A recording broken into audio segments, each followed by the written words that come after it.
Akkam jirtu hordoftoota keenya kun qophii gombisaa ogeeyyiiti. Qophiin gombisaa ogeeyyii akkuma maqaa isaatii ogeeyyii garaagarii mari'achiisuudhaan karaa sarara saatalaayit OMN isiniif dhiyeessa. Qophii kan karaa yuutuubii yookiin feesbuukiidhaanis argachuu akkuma dandeessan laayik nu gochuu yookiin immoo sheer nu gochuus hin dagatinaa. Feessaan an Salamuun Namarraati.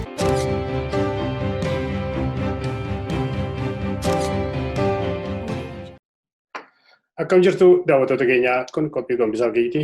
Ani immoo Salamuun Namarraati. Bakkuma jirtanitti nagaan keenya isin akka qabu jedha. Har'a keessummaa addaa obboleessa koo dargaggoo Dursaa Abbaadir Naayiroobii Keeniyaarraati qabadhee isinii dhiyaatee jira.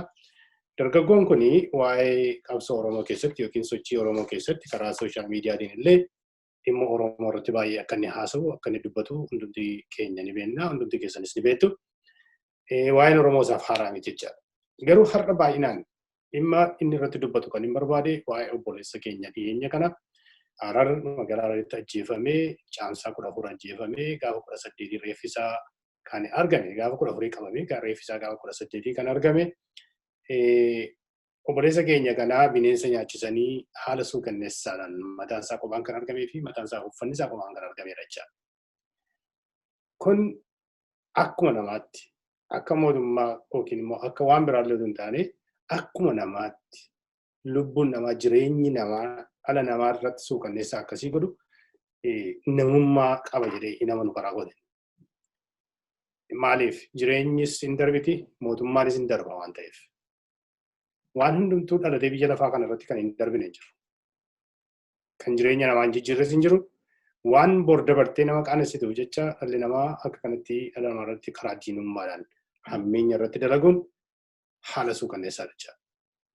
Gara fuulduraatti warri abbootiin seeraa Oromoo kan taatan biyya lafaaf biyya alaa biyya keessa jirtanillee karaa itti mootummaa kana warra biyya achi jiran tun ta'ini Dr. Abiyyi irraa kaasee mana murtiitti karaa itti dhiyaatu irratti hojjechuun baay'ee barbaachisaadha jedheeti nama. Kanaaf gara fuulduraatti warra seeraa wajjin waliin mari'anna. Mee har'a garuu obboleessi koo obbo Mahammed Amin Siraaj nama akkamiiti? Eessa bakki inni itti dhalate? Du'a isaa kanaan immoo maaltu ta'e eenyu kan inni irraa ka'e? Kan ajaja kana dabarsu namoota akkamiitu ta'uu danda'a? Kan jedhu irratti obboleessi keenya odeeffannoo gadi fageenyaan qaba. Mee waliin dhaggeeffanna jira. Obbo Dursaa Abbaadir baga nagaan dhufte obboleessa koo. Dargaggoo Dursaa. Ayyees obbo Salamuun galatoomuu carraa kan nu kenneef baga nagaan na eegdan. Tole egaa mee achirraa kaana wanti nuti irraa kaanu obbo Mahammed Amin Siraaj nama akkamiiti mee? Abbaa ijoollee ta'uu danda'a, nama maatii qabu ta'uu danda'a, nama hojii gaarii qabu danda'a. Lafanni itti dhalatee kaasee mee utuu sakaatiin seenii mee waa'ee isaa irratti waan nuun hirtu yoo jiraate. Obbo Mahammed Amin Siraaj dhugaa dubbachuudhaaf nama hedduu nama gaarii nama sabboonaa nama oromummaa qabu nama quuqama sabaaf qabu nama hojii isaa seeraan karaa seera qabeessaan hojii isaa bahatu nama qotee bulaadhaaf yaadu nama garaa isaatiif jecha garaa isaa jala butamee osoo niifi fedhii dhuunfaa guuttachuu akka fedhetti danda'u lubbuu isaa jechuun waa meeqa irraa qabee itti rakkatee qotee bulaa keenya cinaa dhaabbatu. Dhaloonni isaa galamsootti dhalatee inni garuu eega barumsa xumuree booda hojii iddoo mootummaan nama ramaditti waan hojjetaniif Hararitti hojii godina Harargee ba'aa keessa biiroo waajjira qonnaa keessa jechuudha achitti ramadan. Achi hojjetaa osoo ture jechuudha ammaan tana waajjira qonnaa kana keessa hojjeta. Waggaa 12 ol hojjetecha keessa. Dhugaa dubbachuudhaaf obbo Mahammed nama hedduu gaarii, nama sabboonaa, nama oromummaa qabu, nama quuqama sabaa qabu, nama gaariidha jeetti kaniin akkaan beekutti nama akkasiiti. Attamii obbo Mahammed nama maatii qabudha, nama fuudhee ijoollee qabudha moo akkamitti ol beektanii ol beektu turtanii biyyatti? Gadi fageenyaan illee ta'uu baatu argaa ijaatii fi nagaa wal gaafanna. Gaafaan Harar turetti karaa irratti yeroo wal agarru iddoo sagadaa itti salaatamutti illee yeroo itti wal agarru jira. Ganda tokko keessa turre Ani yeroo baay'ee waan Harar taa'uuf achitti wal argina. Salaamtaa waliif qabna. Maatii illee ni qaba dhugaadha. Ijoollee 2 qaba. Mucaan isaa ammaan tanaahu abbaan kiyyeessa jira jettee hedduu rakkisaa jira jechuudha. Maatii isaa achitti hafe. Obbo Muhammad jaartiin isaa illee bira hin jirtu. Haadhaan malatti guddise ilmaan kana. Tolaga, mee etu diteelii isaas akkamittidha mee du'a isaa kana dandeenye. Akkaataa isaan ittiin haala nama kana ajjeesan. Bineensa nama nyaachisuun nama nagaa mana isaatii qabanii fuudhanii bineensa nama nyaachisuun haala suukanneessaadha. Jireenya namaa keessatti namni kana godhu namummaa otoo hin ta'in bineensummaa kan inni of keessaa qabu. Mee akkamitti ilaaltamee gochaa akkasii kana mee ofii keetii? Dhugaa dubbachuudhaaf an gochaa kana diteeliidhaan waan hin beekuuf waan irra ga'e viidiyoo dura amma viidiyoo beesan illee yoo argitee turte viidiyoo san illee dura information naatu argate sammuudhaan waan hin takkaa jechuudha. Gochi kana ilma namaa irratti ni gaggeeffame ijeellee yaadeen beeku. Keessaafuu duraan illee yoo ta'aa ture ammaan tana keessatti zabana nama Oromootu aangoo qabate jechaa turre keessatti gochi akkanaa kun nurratti gaggeeffame ijeellee yaadeellee beeku. Gochi kun gochaa bineensummaa mootummaa kamuun caalatti mootummaan amma jiru kun diina Oromoodhaaf ta'u bineensa ta'uu agarsiisa. Gochaa kana jechuun gara jabinni akkanaa ilma namaa keessa numa jiraayii nama jechisiisa. Waan sammuun namaallee yaaduudhaaf namatti ulfaatu kun. Baay'ee gaarii. Mee wanta biyya dhaansi yookiin immoo barruudhaan si qaqqabe yoo jiraate mee waa'ee sanaa nu hiruu dandeessaa yookiin dubbisuu iyyuu hin dandeessa? Sii kenna deeggarsa dubbisuu dandeessa. Inni danda'a. Dubbisate. Baay'ee Muhammad Amin Siraaj qabsoo kallattii lamaan qabsoo gochaa ture. Nama akka namni isa arguuf yookaan dhageettii rakkisha qaamota makaa qabsoo Oromootiin socho'an kamiyyuu biraa argachuuf hin qabsoofne. Hojjetaa mootummaa tahee sanuu itti gaafatamummaarra kan jiru kaayyoo badhaadhinaa kan tibbanaa kana akka fudhatuuf dirqamus anaaf badhaadhinni badhaadhina qotee bultoota keenyaa kan qabeenya isaaniirraa fayyadamuu dhabanii hiyyummaa keessa jiran hiyyummaa keessaa baasuudha jedhee waldaalee seeraan ala ijaaramanii oomisha qotee bulaan waggaa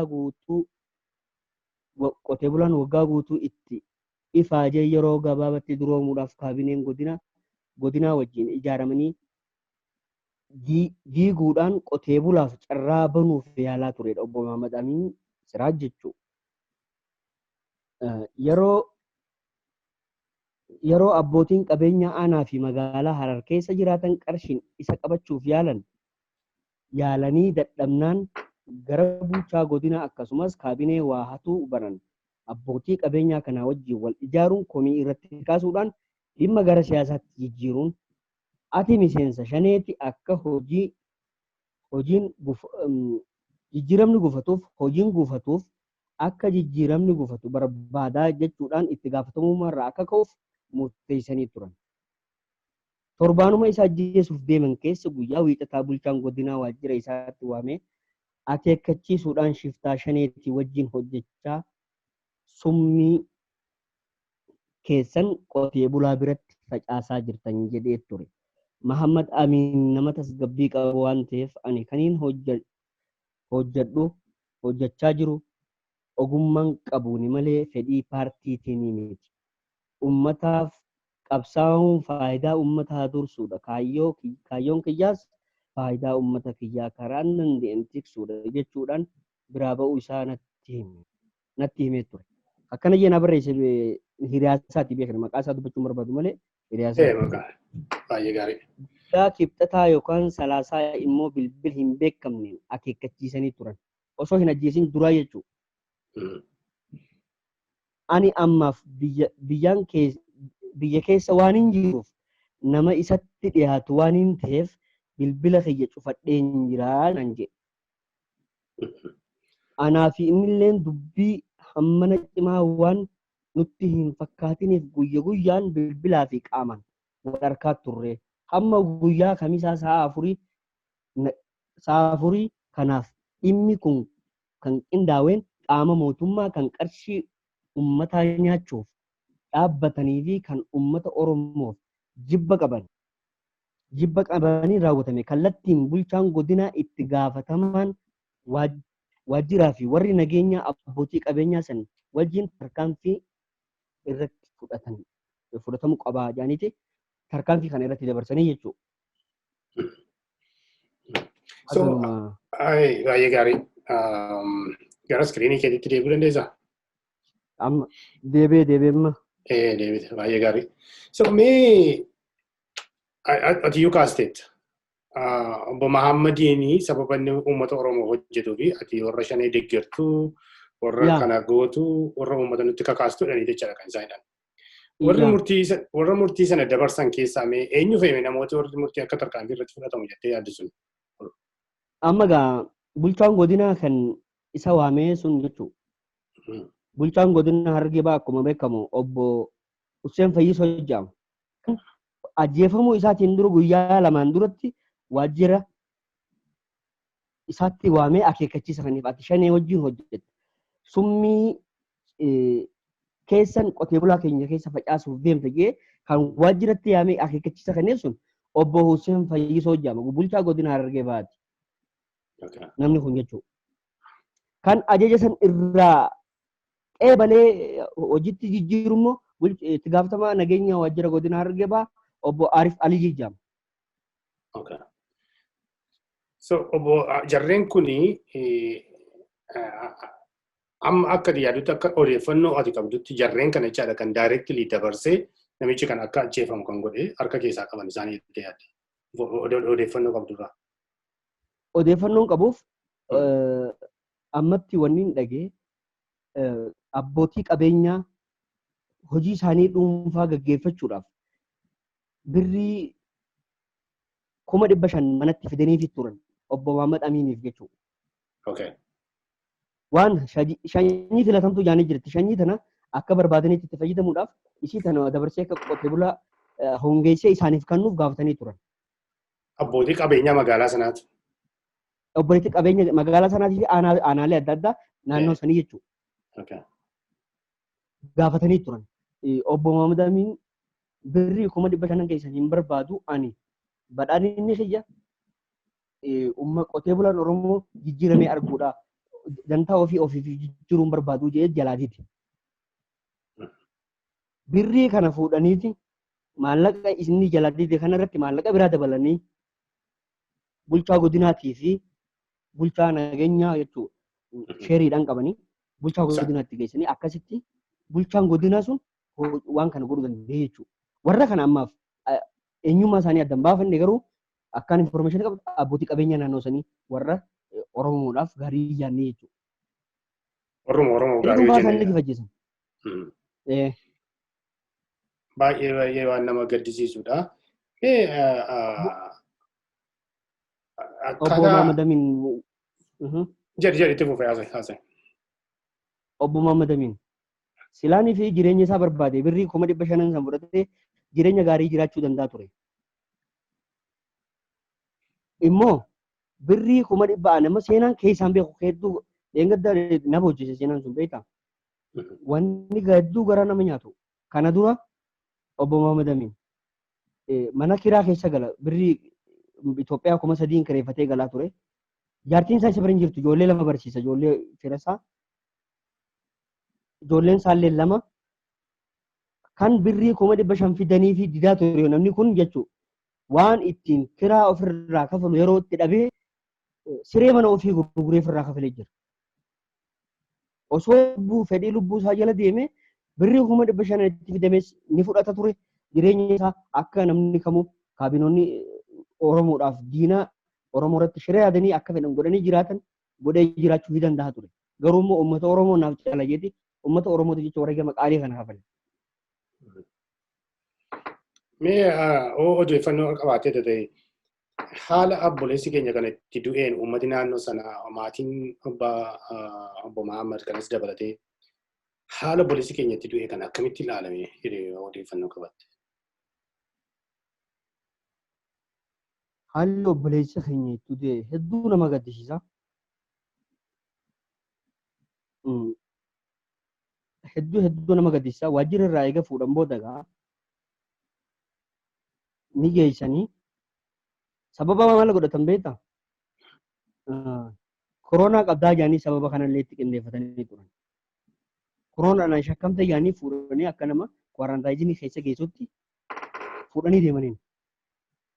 Fuudhanii deemaniiti bakka akka barbaadan godhanii tumanii dila san reebanii akka fedhan eega godhan booda ajjeesanii bineensaaf darbanii qotan. Kun sammuu namaa yaaduu namatti ulfaatti. Hedduu silaa uummanni Oromoo har'a ciiseen bulu. Ajjechaan Wallagga keessa deemuu fi ajjechaan Mahammad Amiin qoftiin jechuudha. Uummata Oromoo guutuu lafaa kee akka karaa qabsoo irraa dhumaatti seenu ni godha ture. Hedduu garaa nama nyaata. Ajjechaan isaa bineensaaf darbanii kan warri illee argee illee kan awwaallanne bineensi nyaatee nama karaa deemu kan yeroo akka naannoo keenyaatti hiraaba jedhaniin hiraabaaf yeroo hidhannaa soomanaa jechuudha. Hidhachuudhaaf osoo deemu jiru harkee karaa irratti fuudhee akka namni kun maatii qaama mootummaa beeksisee akkasitti qaamni faamilii kun waan innis badee tureef yeroo isaa jaanii akkasitti beekan malee obbo Mahammad Amiin haala hamatti du'e hedduu nama gaddisiisa. Waa'een isaa dubbachuudhaaf illee hin danda'u waan uummanatti ulfaate hedduu. Achumaa itti dabarraa waa'ee koronaa si lakkaasteetti. Waa'een koronaa irratti hundaa'ee sababa godhachuudhaan namoota baay'ee hidhaa jiru. Ammoo Wallagga keessaallee namoota baay'een sababa kanaan hidhanii isa kaan ajjeesuu Wallagga keessa qabatu hin ta'in Booranni keessallee Gujiin keessallee giddu galeessi Oromiyaallee akka kana jira. Mee haala koronaa kana namoota baay'eetu mana hidhaa keessa jira. Mee gara ba'a Oromiyaa gara Harargeetti hin dhageessine uummata Harargee maal keessa jiran sababa kanaan qabatee mee wanti beektu jira? Koronaan dhukkuba addunyaa guutuutti dhufe silaa akka dhukkubichaatti diina ilma namaatiin diina ilma namaa nuuf nama hundaati. Yeroo kanatti uummataa fi wanni hundinuun waliin dhaabbattee wal gargaaree kana waliin dabarsee gara siyaasaatti deebi'uu irra ture malee diina ilma namaa hundaa waan ta'eef dhukkubni kun mootummaa Itoophiyaa biratti immoo maali jennee yoo ilaalle mootummaa Itoophiyaa biratti dhukkubni kun daldala siyaasaati ta'e. Koronaan mootummaan kun aangoo irra turuudhaaf sababni guddaan inni fayyadamaa jiru dhukkuba koronaa kana. COVID-19 mootummaa kanaaf umrii isaa yeroo biraa Oromoo qoqqooduudhaan waan adda addaatiin umrii dheereffachaa ture. Kana osoo deemaa jiru dhukkubni kun dhufee fi gammachuudhaan dhukkuba kana ni simataniiru. Osoo ni fi nuti miidiyaa irraa iyyaa turre lakkii cufaa osoo jennee kadhannoo osoo COVID takka illee hin gahin osoo ni fi Chaayinaa keessatti hin babal'atin jechuudha. Itti iyyaa turre nama dhaga'uudhaan akkasitti barbaadanii naqatan biyya keessa. Koronaa kan Afrikaa keessa naqate mootummaa Itoophiyaatti Afrikaa keessatti distribuut godhee biyya irra facaasaa ture. Biyya nan jira dhoksetti xayyaarri Itoophiyaa irraa dhufe yeroo eerpoortii irratti deebisan qaban. Mootummaan kun uummata isaatiif yaadeeti beeka kan deebiseef. Mootummaan sun immoo Dubaay irraa galchaa ture. Biyya adda addaa irraa namni bakka biraa deemuu barbaadu Afrikaa keessa Itoophiyaa dhufee Itoophiyaa irraan deemaa biyyi biraa bakka biraa waan ofirraa cufteef. Mootummaan Itoophiyaa dhukkuba kana itti yaadee galfate. San booda itti yaadee galfateeti uummataan darraa jira. Amma gaaffii keessatti yeroon as deebi'u uummata Harargee sababa dhukkubaa kanaatiin hedduu rakkisaa jiran.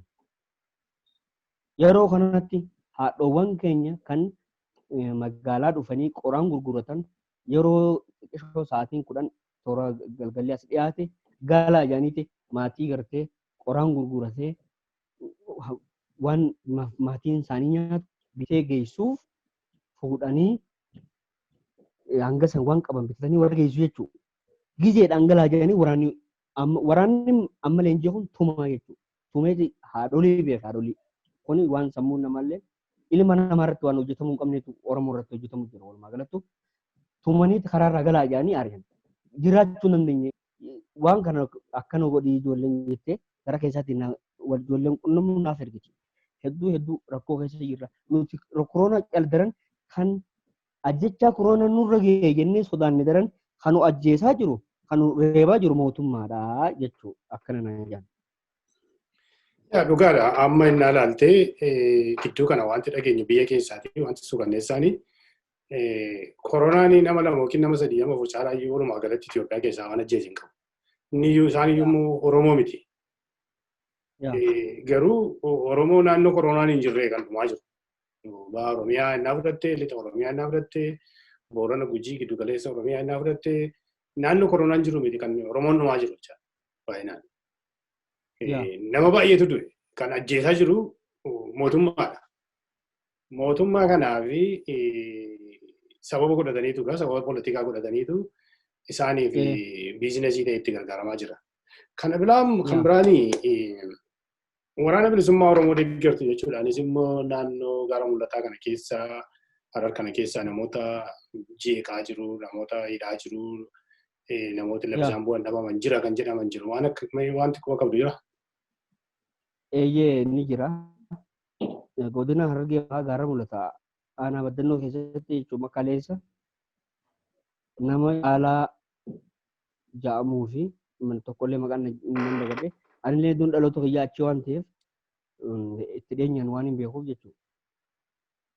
Kaleessuma kana hedduu reebaa turan. Ijoollee hedduu reebaa turan, tumaa turan, hidhaa turan, yeroo yerootti qeerroon hidhamte gadhiisanii hedduu rakkoo jabduu keessa jiran jechuudha.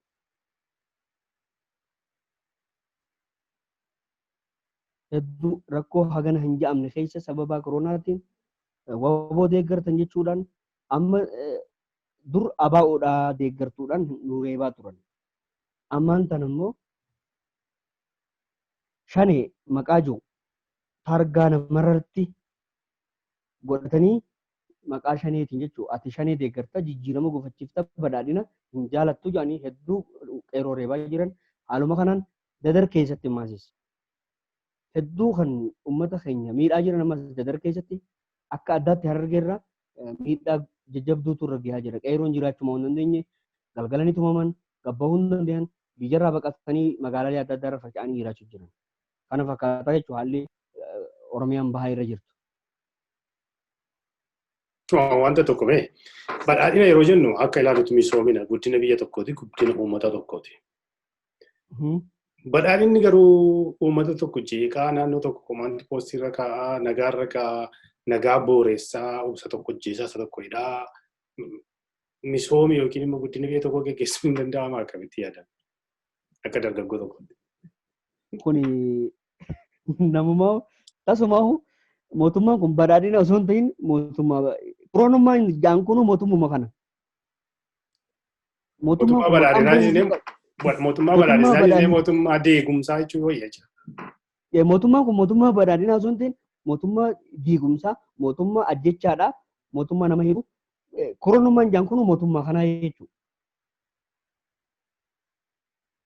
Malee badhaadhina miti. Badhaadhinni bari uummata ofii haalaan tasgabbeessanii waan barbaachisaa godhanii fi karaa ce'umsa barbaadamutti geeddaruudha malee uummata ofii ajjeesaa, hidhaa, tumaa, badhaadhina jechuun kuni fudhatama tokkollee hin qabu. Uummanni Oromootis kana irratti baree jira jechuudha.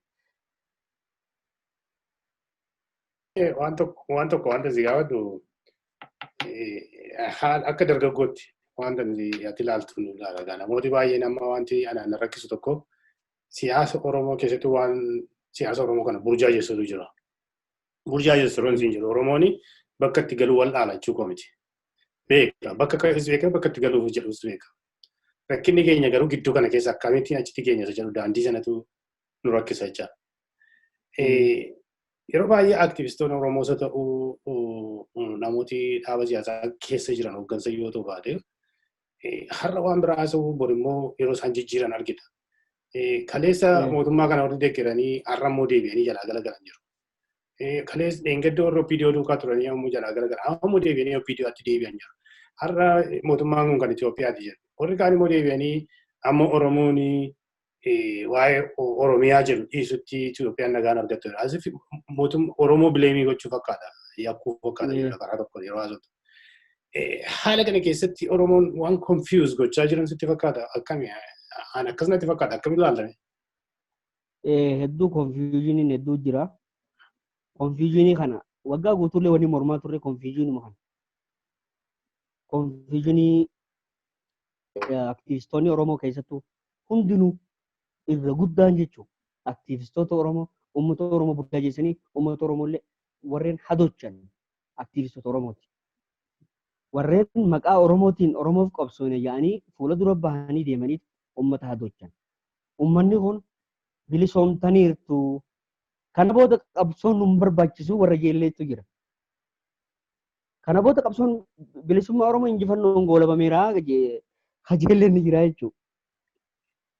Warreen akkana kun uummanni keenya akka waan bilisoome akka taa'ullee mootummaa kanallee irraa abdii akka horatu waan godhee jira. Garuu ammaan tanatti jechuudha. Wanni hin filadde amma jidduu tanatti warreen dhuma qabsoo tanatti warri mootummaa kana deeggaranii mootummaa Oromoo dhufe jaanii jechuudha. Mootummaan Oromoo kun uummata keenyaaf dhufe jaanii nutti himaa turan. Ammaan tana yoo dhuguma murannoodhaan ijjannoo qabaatanii dhugaan qabsoo bilisummaa Oromoo isa dhugaa wajjin hiriirree fuulduratti deemna ja'anii dhiifama gaafatanii karaa qabsootti haa deebi'anii ja'a. Warreen immoo gize nu biraa tolte nu bira dhufanii gize nu biraa immoo xiqqishoo haala qabsoo keessa rakkoo waan jirtuuf rakkoon dhufte gara bilchiginaatti warri baqatu immoo achuma turaa jennaan. Uummata keenya isin burjaajeessinaa murtii tokko fudhadhaa. Yoo badhaadhina taatan takka bilchiginaa taatan bilchiginnu mataa haa jiraadhaa. Uummata burjaajeessinaa. Ijjannoo qabaadhaa bakkuma jirtanittu. Warreen immoo murattanii dhuftan qalbii qulqulluudhaan isin simanna immoo dura dhufuudhaan duratti murteeffadhaatii of amansiisaa gara keenya kootaa dhiifama gaafadhaa qabsoo itti seenne tokkummaadhaan mootummaa bilchiginaa uummata keenya fitu jiru kana injifannaa jeeti yaada. Waan biraa waan si gaafadhu yeroo baay'ee sammuu koo keessa waan deddeebi'u gidduu kana himin bobboleeyyoodha. Warri mootummaa bilchiginaa kun botaa'ee danda'amaa dabalatee mootii girrisaa jedhanii ija warii waamu. Mootii girrisaa jechuun girrisi gaa dargaggoodha jechaadha. Akka yaadutti qeerroo fi qarree Oromootu Jawaariin deeggara. Jawaari isaan kana geggeessaa qeerroo fi qarree immoo girrisa jedhanii waamuu isaanii jechaadha.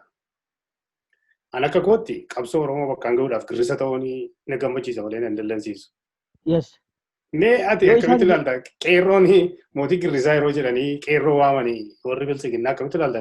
Yoo girrisa qeerroodhaan jechuun girrisaa jaan anaa fi atis girrisaadhaa ayam girrisaa farasti jennaan jechuudha. Kana wanni wal gaafannu hin jirtu. Kara fedheenu sheexaanallee nu hin jaan nuti qabsoo Oromoo milkeessuudhaaf nuti sheexaana jennetti deemuu qabna malee mootii girrisaa waan jaaniif of duuba nu deebisuu hin dandeenye. Isallee mootii girrisaa waan jaaniif waa takka godhuu hin dandeenye beektaa. Immoo qeerroodhaan qeerroo isaan aangoo irra baase mootii girrisaa jechuun galata wallaalluudha. Immoo boru sichiran turan. Isaan hundinuu tokko tokko mana hidhaatti galan. Warri har'a wareegama qeerroon kafalteen ol bahee qeerroodhaan gabbee girrisaa jiru kun hundinuu malee hin galleef malee jechuudha. Ati immoo girrisaa qofa na gaafatte malee giraazmaachi girrisaa illee ni jaan. Hin beekan malee bar nama qabuutu girrisiisuus giraazmaa jechuun azammatu illee danda'u bar waan qabuufi bar nama isa jala deemu waan qabuufi malee namni hin qabne maal azammataa'u kuni dogongorsaaniiti. Mee kan biraa waan isin gaafadhu egaa hooggansa Oromootti deemina. Qabsoo Oromoo keessatti hooggansarra immoo warri jiranii namooti gurguddaan bebbeekamoon kun qabsoo Oromoo geggeessaa jiru. Amma Oromoo kana yeroo dheeraaf itti rakkatanii itti gidiramanii rakkina meeqa arganii asiin ga'an jechaadha. Aktivistoonni Oromoos immoo dhugaadha asiif achiyyuu jedhani malee qabsoo Oromoo kana bakka tokkotti ceesisuu keessatti baay'eetu irratti hojjetu amma danda'ametti. Yaada isaanii gidduu gidduutti iyyuu harkaa baduuti. Mee hooggansi kun sammuu dargaggoo ammaa kana sammuu dargaggoo Oromoo kana fedha dargaggoo Oromoo kana akkaataa dargaggoo itti deemuu barbaadu kana sirriitti hubataa jiru itti yaaddaame akka dargaggootti kan itti ilaalta. Eeyyeen beekta hooggantoonni keenya kaa'ama jiran hundinuu warra cichoomina qabu warra jajjaboodha. Nullee ni hubatanii irra guddatti nuutu isaan hubachuu dhabefaa ta'uu mala malee isaan ni hubatan. Warri aktivistoonni Oromoolleen gaggaaruma garummoo hundinuu cichoominaan ijjannoo qabaatanii gara tokkummaatti dhufanii qabsoo tana galmaan gahuudhaaf hojjechuu irratti yoo waliif galan gaariidha jenneeti fudhannaan akka dargaggoo tokkotti. Baay'ee gaarii. Kan biraan waan ani gaafadhu qeerroon qabsoon Oromoo egaa amma warri kaan warra karaa nagaatiin Itoophiyaa diimokiraasessinaa jedhanii deeman jiru. Waraanni bilisummaa Oromoo immoo karaa tokko jira. Diimokiraatessuudhaaf Oromoo isaanii hojjechuu jechuun baay'ee hojjetaa hin jiru egaa Oromoodhaaf amma rakkataa jira Oromoo. Waraanni bilisummaa Oromoo immoo waraanaa jira. Kana gidduutti Oromoon lamaan isaa qabatee adeemuu sirriitti jirti moo akka dargaggootti gara tokkotti goruutu irra jirti yaadame? No. An kana tasuma qabsoo maqaan Itoophiyaa keessa jiru hin deeggaran. Oromoon Itoophiyaa bittinneessee Oromiyaa walaba baasee Oromiyaa ijaarrachuu irratti qabsaa'uu qaba. Kana booda falmiin warra Itoophiyaatti hojii goonu tokkollee nuuf hin hafu. Oromoon waboo cinaa dhaabbatee waboo jabeessee waan galaa itti kannaa waboo wajjin qeerroonis keessaan waboonis alaan wal dagalchinee qabsooyinee mootummaa kana yeroo dhumaatiif bilisummaa akka ammaan tanatti bilisoomne jennee borgomnoofne jennee boonyoo osoo ta'in Oromiyaa keenya kophaa baafannee wala boomsinee alaabaa keenya dhaabbannee qabsoo jaallan irratti wareegaman galmaan geenyee wareegama barbaachisu hundaa'uu kafallee galmaan gahuu qabna jeeti yaada malee tasa qabsoo Itoophiyaa dimokiraateessinee Itoophiyaa keessatti Oromoon kabaja harkatee jiraata jee inuma hin yaadu illee kun manaama akkas jeellee yaadu hangaarraallee warri nu taphate warra Itoophiyaa dimokiraateessineeti Itoophiyaa dimokiraateessinee Itoophiyaa hojiin jiraanna jee malee warreen qabsoo dhugaatiif qabsaa'aa turan takka waan kana nutti naasuu. Warreen Oromoo burjaajeessuu barbaadutu maqaa Itoophiyaatiin dhufee Oromoo burjaajeessu malee maqaan Itoophiyaa tasuma qabsoo Oromoo keessa maqaan Itoophiyaa jiru dilee ta'uu qaba. Baay'ee gaarii. Dargaggoo amma gaachumaan waan itti gaafadhu dargaggoon atamma ijoollee dargaggoo jiin ol agarta.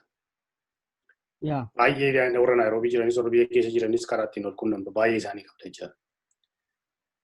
Ijoolleen dargaggoo kun yaada keessa waraana bilisummaa Oromoo hiriiruu qaba Oromoon jedhu qabu amma hubannaa keetitti. 99% Oromoon yeroo ammaan tana ka duraan shiftaan hojjechaa turellee waboo deeggaru jira. Deeggarsi guutuun wabootu qaba malee paartii Finfinnee keessa jirullee abdii irraa muratanii jiran.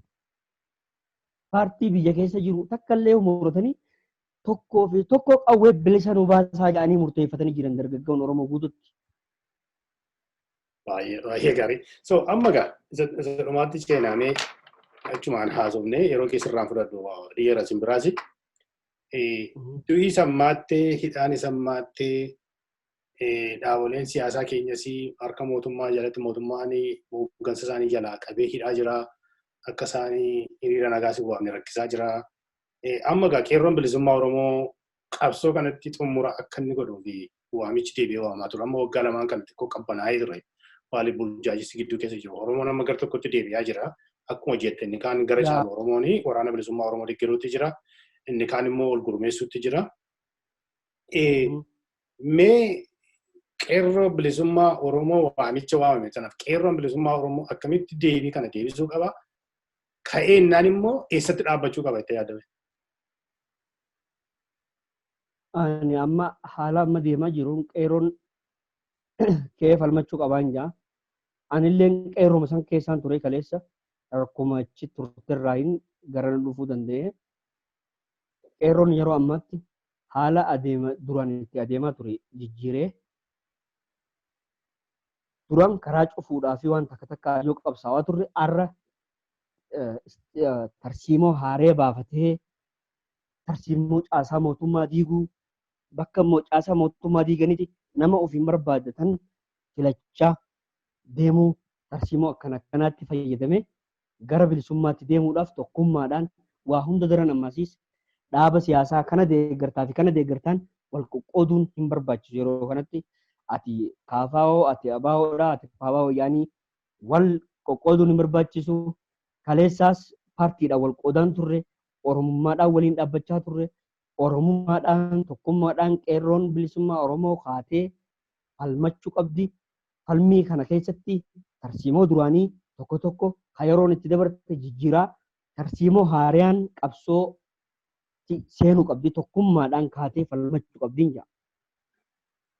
Baay'ee bareedaadha.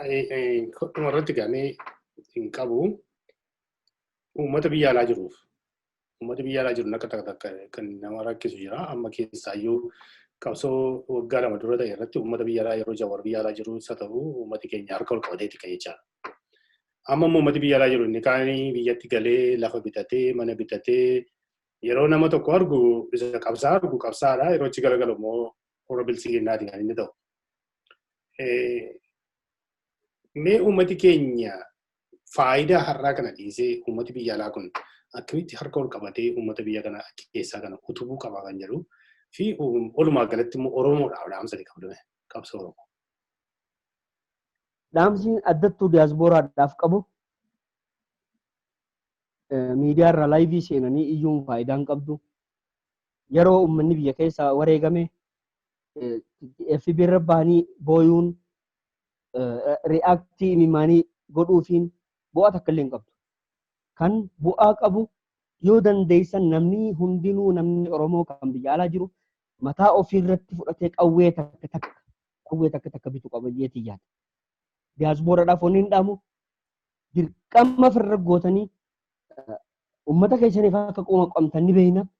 Quuqamnaanuu feesbuuk irra gabbaatanii dubbatan garuu kuni nu waan nun tarkaanfachiifneef dirqama hundi keessanuu qawwee takka uummataaf haala uummatatti hidhachiisuutis haala woboo hidhachiisuutis gargaarsa woboo cinaa dhaabbachuu parsantii 100 gara wobootti deeggarsa keessan deebisuu qabdan jeetiin dhaamsiin diyaaspooraadhaaf qabu kana. Baay'ee gaarii. Tole egaa obboleessa kiyyaa yeroo biraa walitti deebina. Yoo wanti itti dabaltu jiraate wanta inni hafe yoo jiraate si kennuu nan danda'a carraa daqiiqaa 2 wanti jettu yoo jiraate. Wanni itti dabalu uummanni Oromoo Wallaggaa irratti waan dubbachuu barbaadu jira. Tole. Edda galgala nama 3 bakka takkatti ajjeesan. Dengata galgala haadha nyaata geessuuf maniidhaa deemtu ilma ajjeesanii garte maatii jaartii takka ajjeesanii obboleessa jaarsasii dhawanii jaarsasillee reebanii dhagee jirra.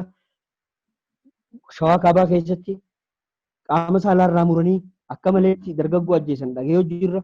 Oromoon osoo tana dhageewu yoo teenye irra wareegamna qabsaa'uurra taa'uu yeroo taa'an wareegamni irra baay'ataa saniifu qabsooyinii bilisummaa yeroo dhumaatiif xumura itti gochuun qabnaan jedhamti fayyadamaa kana. Baay'ee galatoomne obboleessa koo dureessa yeroo biraa walitti deebinee bal'inaa irratti haasofna atis jabaadhu garuu uummata keenya Oromoo uummata Oromootiif haala gaariitti sagalee ta'uu jirtanii ONN haaluma kanaan itti fufaa dargaggoo biraallee anilleen warri as jiru ni jira qabadheetiin dhufaa sagantaa biraatti walitti deebina. Baay'ee gaarii uummata keenya Nairoobii jiru obboloota keenya yeroo amma rakkina keessa jiranis jabaadhaa. Amma qabsoo kana keessatti yeroo haalli jabaattu kan ammoo of eeggannoonis baay'ee barbaachisaadha. Of eeggadhaa isiniin jenna. Ammaaf sagantaa keenya kana waantummarraa ergaa hordoftoota keenyaa qophii keenyaas yeroo goolabnu ani Solomoon Namarraati kun qophii isaa gahiiti nagaa waaqayyoon turaan isiniin jedha.